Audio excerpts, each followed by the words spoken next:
आणि आता पाहणार आहोत विविध क्षेत्रामधील टॉप 9 घडामोडी। सुरुवातीला पाऊस पाण्यासंदर्भातल्या टॉप 9 बातम्या।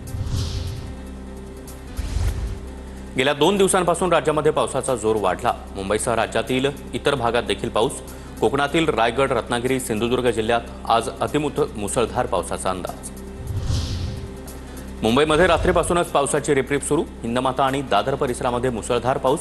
मुंबईत मुसळधार पावसाचा हवामान खात्याचा अंदाज।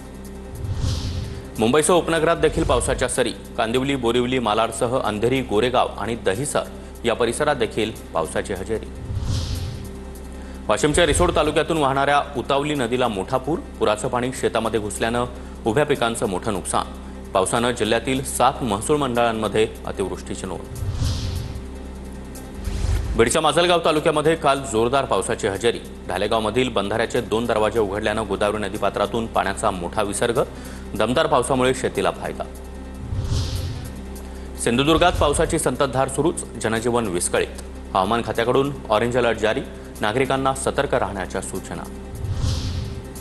जालन्याच्या मंठा आणि परतूर तालुक्यामध्ये ढगफुटी सदृश पाऊस झालाय। शेतामध्ये पाणी साचल्यामुळे पिकं पाण्याखाली गेली आहेत। आमदार बबनराव लोणीकर आणि अधिकाऱ्यांनी नुकसानग्रस्त भागाची पाहणी केली। बुलढाण्याच्या मन प्रकल्पाचे 2 दरवाजे 5 सेंटीमीटरनं उघडले। 12 घनमीटर प्रतिसेकंद पाण्याचा विसर्ग सुरू। नदीकाठावरील गावांना सतर्कतेचा इशारा। जालन्याच्या मंठा आणि परतूर तालुक्यामध्ये मुसळधार पावसाची हजेरी।